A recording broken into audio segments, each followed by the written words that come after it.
नमस्कार दोस्तों, बाजार हाट न्यूज़ चैनल के एक नए एपिसोड में आप लोगों का बहुत बहुत स्वागत है। तारीख है दोस्तों 29 सितंबर 2021 और यहाँ पे 30 सितंबर यानी एक्सपायरी डे के लिए बैंक निफ्टी का ऑप्शन एनालिसिस साथ ही बैंकिंग स्टॉक की एनालिसिस लेकर आपके सामने हाजिर हूँ। देखेंगे बैंक निफ्टी कहाँ खड़ा है, कहाँ सपोर्ट और रजिस्टेंस लेने की कोशिश कर रहा है। देखिए बैंक निफ्टी पर अगर बात करें तो बेहतरीन एक ट्रेंड लाइन का रजिस्टेंस लेता हुआ बैंक निफ्टी दिखाई दे रहा है। अगर आपको मैं थोड़ा सा यहाँ डीप कर दूँ, अब अगर आपको नज़र आ रहा है तो आप देखिए यहाँ पर से एक रेजिस्टेंस एरिया था, उसी ट्रेंड लाइन के यहाँ पे एरिया है और अब उसी ट्रेंड लाइन के पास यहाँ पे रेजिस्टेंस यानी कि 38,450 से 38,500 का एक बड़ा रेजिस्टेंस है। आज देखेंगे तो रिकवरी बहुत अच्छा से इसने दिखाया। रिकवरी कल का जो लो है वही आज का भी लो प्राइस था लगभग, और उसी के पास से बिल्कुल बाउंस करके ऊपर के साइड में गया है और क्लोजिंग बहुत ही शानदार, बढ़िया तो नहीं लेकिन ठीक ठाक किया है। 800 के ऊपर करता ना, 37,800 के ऊपर तो और बढ़िया होता, लेकिन फिलहाल नहीं किया हुआ है। इससे कोई दिक्कत वाली बात, घबराने वाली बात नहीं है। देखते हैं आज की जो क्लोजिंग है। आज का हाई प्राइस है 37,923, लो लगा है 37,371। आप देख रहे हैं यहाँ से अगर हम बात करें तो 600 पॉइंट का गैप है दोनों के बीच में। क्लोजिंग क्या है हाई से नीचे 200 पॉइंट में, यहाँ देख रहे हैं। उसी तरह से ओपन जो है 37,600, वहाँ से भी अगर क्लोज किया है तो 150 से 200 पॉइंट के बीच में किया हुआ है। इसका मतलब इसी वजह से बॉडी जो है बीच में बन गया है। क्या है? बॉडी बीच में बन गया। कल ऑप्शन चेन क्या बता रहा है, कल क्या हो सकता है एक्सपायरी, ये समझते हैं। उस स्पॉट प्राइस पे हमारी क्लोजिंग कहाँ हुई? 37,743 के आसपास में। क्लियर है? तो हम 37,700 के पास में एट द मनी होंगे। तो यहाँ पे हम रेजिस्टेंस लेके चलेंगे क्योंकि कॉल एनालाइज होगा। इधर हमारा सपोर्ट है क्योंकि यहाँ पे हमारा पुट बैठा हुआ है, पुट राइटर है ना। ये 37,700 की बात करें तो 5,36,000 कॉल राइटर बैठा हुआ है और 37,700 पे 9,17,000 पुट्स के साइड में। तो 37,700 हमारा एक सपोर्ट एरिया है। क्या है? 37,700 एक सपोर्ट एरिया है। रीज़न हमारा पुट राइटर ज़्यादा है, कॉल राइटर कम है। इस स्ट्राइक प्राइस पे 37,800 की बात करें तो यहाँ हमारा 8,11,000 कॉल राइटर है। अब पुट बात करें तो 8,62,000। ये बिल्कुल पास में है, ये बिल्कुल पास में है। इसलिए ये हमारा लेवल ऐसा है जो मेक और ब्रेक लेवल में इसका काउंटिंग किया जाएगा, क्योंकि दोनों का रेशियो बराबर है। 37,800 के पास में कॉल भी उतना ही है, पुट भी लगभग उतना ही है। अब आगे बढ़ें और 37,800 को मेक और ब्रेक लेवल बना लेते हैं। अब 37,900 की बात करते हैं तो 37,900 पे रेजिस्टेंस होगा क्योंकि यहाँ पे 8.5 लाख हमारा कॉल राइटर है। अब पुट राइटर मात्र 6 लाख के आसपास में है। तो यहाँ पे एक हमारा रेजिस्टेंस एरिया, जो पहला रेजिस्टेंस एरिया बन रहा है वो बनेगा 37,900 वाला। 37,900 देखिए 37,800 के नीचे हम क्लोज कर रहे हैं, 37,800 के नीचे क्लोज कर रहे हैं, लेकिन हमारा पुट बहुत ज़्यादा है। पुट कॉल के मुकाबले में ज़्यादा है। कॉल 8,11,000 है, पुट है 8,62,000। इसलिए हम इसको मेक और ब्रेक लेवल बना रहे हैं, अदरवाइज ये रेजिस्टेंस में काउंट हो जाता है। क्लियर ना?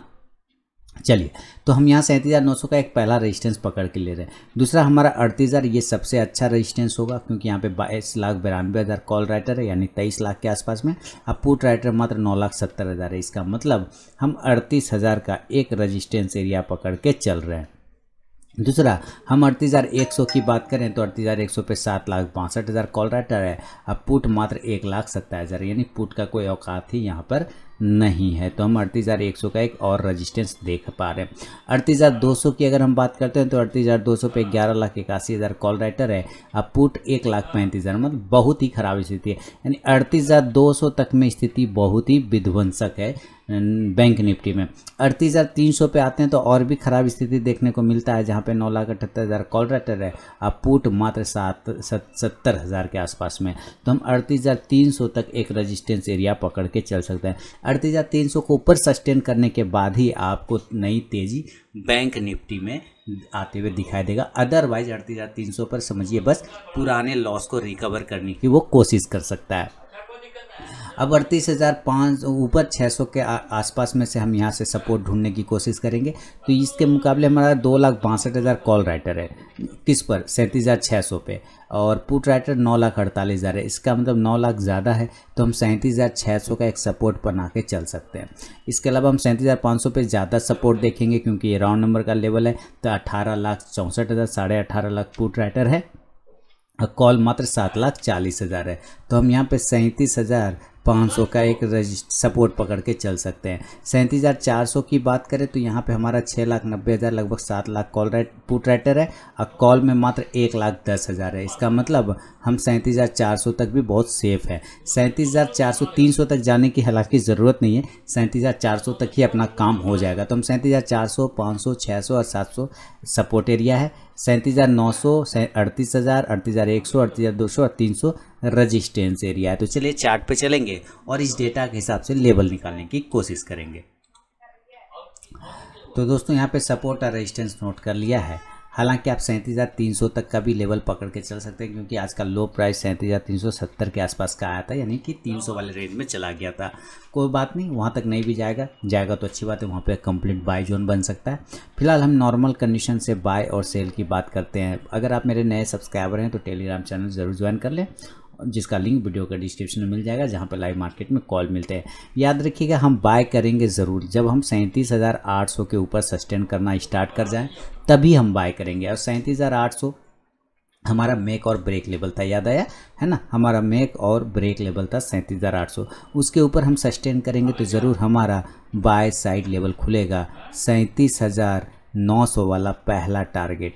दूसरा टारगेट 37,000 मैंने 38,000 का सीधा दूसरा टारगेट। तीसरा टारगेट 38,100 का। याद रखिए आज का हाई प्राइस हम 37,900 गए, 923 तक, लेकिन ये जो लाइन लगा हुआ है आप देख पा रहे हैं यहाँ पर से एक इम्पोर्टेंट रेजिस्टेंस एरिया, जहाँ पर मैंने एक हॉरिजॉन्टल लाइन लगा रखे हैं, जिसका प्राइस 38,100 से 38,200 के बीच में आता है। तो अगर शॉर्ट कवरिंग आया, चूँकि कल एक्सपायरी है, तो उसको मद्देनज़र ध्यान में रख के हम यहाँ 38,200 तक एक टारगेट की उम्मीद करके चल सकते हैं। इस हिसाब से फिर आप यहाँ से कॉल ऑप्शन को बाय करने की कोशिश करेंगे। कॉल ऑप्शन 38,000 के स्ट्राइक प्राइस को भी बाय करके चल सकते हैं और 37,900 के भी स्ट्राइक प्राइस को आप बाय करके चल सकते हैं। इंडेक्स ऊपर चलेगा तो ये कॉल ऑप्शन आपको प्रॉफिट देगा। दूसरा, अगर आप सेल करते हैं नीचे के लेवल पे, है ना, तो 37,900 के भी स्ट्राइक प्राइस को आप लेके चल सकते हैं। तो यहाँ पे इंडेक्स ऊपर चलेगा तो कॉल ऑप्शन देगा। अभी देखिए सेल के साइड में जाने के लिए क्या कर सकते हैं, तो सेलिंग में ठीक हम उसी मेक और ब्रेक लेवल के नीचे में हैं, यानी कि हम 37,743 के आसपास क्लोज कर रहे हैं। तो हम जाहिर सी बात एक छोटा जो सपोर्ट है हमारा नज़दीक में वो है 37,700, यहाँ पे क्लियर मेंशन है वो लेवल। अगर ये लेवल नीचे की साइड में ब्रेक होता है तब आप सेल कर दीजिए। और टारगेट इस कंडीशन में आपको मिल सकता है 37,600 का, पहला 37,600, दूसरा 37,500 का इंपॉर्टेंट सपोर्ट एरिया, तीसरा 37,400 और बहुत ज़्यादा हुआ तो 37,300 के बीच में आ सकता है। हालांकि 300 का उम्मीद नहीं है, लेकिन 400 तक जा सकता है। 300 इसलिए मैंने मेंशन कर दिया क्योंकि आज का लो जो है वो 371 के आसपास का, यानी ये 300 वाले एरिया में इंटर किया हुआ था। आप यहाँ से पुट ऑप्शन को बाय करने की कोशिश कर सकते हैं। पुट ऑप्शन 37,700 का भी लेके चल सकते हैं, 37,600 का भी स्ट्राइक प्राइस का ले सकते हैं। इंडेक्स नीचे तो ये पुट ऑप्शन ऊपर जाके प्रॉफिट देगा। क्लियर हो गया नॉर्मल कंडीशन में बाय और सेल का। अगर ये गैप अप और गैप डाउन खुलेगा तब फिर लेवल बदल जाएंगे। इसी वीडियो में मैं दोस्तों बैंकिंग स्टॉक की भी एनालिसिस करता हूं, तो वीडियो पूरा देखें। अगर ये गैप अप खुलता है तो ये वाला जो लाइन है, मैं इसी एरिया को भी बहुत बड़ा रेजिस्टेंस मान के चल रहा हूँ, जिसका प्राइस आ रहा है 38,100 के आसपास का। ठीक है, यानी कि 38,100 पर या तो ओपन हो सकता है पहला कंडीशन 38,100 या 38,200 पर ओपन हो सकता है। यही दो एरिया के आसपास मेरा। अगर यहाँ पे ओपन होता है, देखिए 38,300 के ऊपर तो नई रैली बनेगी, हालांकि 38,200 के ऊपर भी पोजीशन बन सकता है जब ये 38,250 के ऊपर सस्टेन करेगा तब। लेकिन जब तक इस दोनों लेवल के नीचे रहेगा ना, 38,100 से 200 के नीचे, तब तक तो हमें सेल ही करना है। और नीचे एक टारगेट लेके चल सकते हैं 38,038 वाला, दूसरा टारगेट 37,900 और तीसरा 37,800 से लेके 37,700 तक यहाँ बन सकता है। लेकिन पहले मैं आपको पुट का लेवल बता दूं, फिर बताऊंगा एक चीज़। पुट ऑप्शन को बाय कर सकते हैं सेल कंडीशन में 38,000 के स्ट्राइक प्राइस, 38,000 के स्ट्राइक प्राइस को, इंडेक्स नीचे पुट ऑप्शन ऊपर। लेकिन अगर इनकेस ये 38,200 के आसपास ओपन होता है गैप अप और ये 38,250 के ऊपर सस्टेन करने लग जाए, टाइम के साथ प्राइस, तो समझिए ये अब नीचे नहीं, अब ये ऊपर जाने वाला है, देन वहाँ से फिर आपको नया तेज़ी बनेगा अप साइड में। तो इसको याद रखिएगा, इस लेवल के ऊपर आपको बाय का पोजीशन बनाना है। अगर आप सेल करना चाहते हैं तो सेल कहाँ करेंगे, गैप अप में खुला तो आपने सेल तो किया ही, बाय कहाँ करेंगे गैप अप में, ऊपर से ये नीचे आ रहा होगा जब इस तरह से 37,700 के आसपास अगर आपको मिल जाता है तब ये एक स्ट्रॉन्ग बाय जोन बन जाएगा, यानी कि ये सपोर्ट एरिया है आपका। कौन एरिया है, सपोर्ट एरिया है। तब आप 37,700 के आसपास में बाय करके चल सकते हैं। हो सकता है ये बाय किया और 37,600 तक आ गया तो कोई दिक्कत नहीं, तब भी आपको यहाँ पे बाय का पोजीशन बनाना चाहिए। ऊपर 37,800 से लेके 38,000 तक का एक आपको टारगेट मिल सकता है। फिर आप यहाँ से कॉल ऑप्शन को बाय करने की कोशिश करेंगे। 37,900 का स्ट्राइक प्राइस और 37,800 का स्ट्राइक प्राइस को बाय करके चल सकते हैं। इंडेक्स ऊपर चलेगा तो ये कॉल ऑप्शन आपको प्रॉफिट देगा। तो ये गैप अप कंडीशन में मेरा व्यू है बाय और सेल का। अगर ये गैप डाउन हो जाता है दोस्तों तो फिर इसके भी लेवल बदल जाएंगे। तो गैप डाउन के लेवल मैं आपको बता दूं, गैप डाउन कहाँ हो सकता है, मेरे लिए यही लेवल जो लोएस्ट वाला है ना, यही एरिया। वो एरिया आता है 37,300 और दूसरा 37,400। इस दोनों में से किसी भी एरिया के पास गैप डाउन ओपन हो जाए आप बिल्कुल बाय कर लीजिए। ऊपर के साइड में टारगेट 37,500, 37,600 से लेके 37,800 तक के टारगेट देखने को बन सकता है। इस हिसाब से फिर आप यहाँ कॉल ऑप्शन को बाय करने की कोशिश करेंगे 37,500 के स्ट्राइक प्राइस को। इंडेक्स ऊपर तो ये कॉल ऑप्शन भी आपको प्रॉफिट देगा ऊपर जाके। तो ये सारा व्यू मैंने आपको बता दिया है। अगर आप इसके इंडिकेटर देखें तो इंडिकेटर में लीडिंग इंडिकेटर ठीक है, RSI में थोड़ा सा निगेटिविटी देखने को मिल रहा है, तो कोई टेंशन उतना नहीं है क्योंकि कल एक्सपायरी तक अगर शॉर्ट कवरिंग मिला तो वो भी सही हो जाएगा, अप साइड में मूव कर देगा। अब देखिए 15 मिनट का टाइम फ्रेम में अगर बात करें तो बिल्कुल जिस तरह से ये नीचे आया यहाँ से और आज देखेंगे तो बिल्कुल उसी लोएस्ट प्राइस के आसपास से एक प्राइस चैनल में ट्रेड करना स्टार्ट कर गया। अब यही प्राइस चैनल हमारे लिए इंपॉर्टेंट है, क्यों, क्योंकि यहाँ से एक रेजिस्टेंस भी है आपको देखिए ट्रेंड लाइन का। तो हम यहाँ से देख रहे हैं कि ये जो ज्वाइंट एरिया ये हमारे लिए इंपॉर्टेंट लेवल है। अगर इस लेवल को ऊपर यानी कि 37,925 930 ऊपर ब्रेक करेगा तब ऊपर के लेवल 38,100 तक आएगा, और नीचे अगर ये 37,650 को नीचे ब्रेक करेगा तो नीचे गिर सकता है 37,400 तक। तो ये है दोस्तों बैंक निफ्टी पे मेरा पूरा व्यू।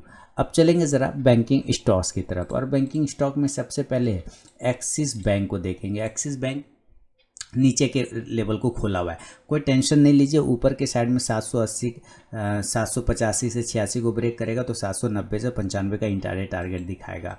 इसके अलावा बैंक ऑफ बड़ौदा की बात करें तो 82 का टारगेट डन कर गया है ना। अब हम जो नेक्स्ट टारगेट का वेट करेंगे वो 84 का होगा। 82 के ऊपर क्लोज करेगा तो 84 का टारगेट। बैंक ऑफ इंडिया देखिए नीचे के लेवल, इसका 50 के लेवल से इसने बाउंस करना था, इसके पहले बाउंस कर गया, कोई दिक्कत वाली बात नहीं। अब कल अगर दोबारा बात 56 के ऊपर निकलेगा तो 57 से 58 के टारगेट देगा।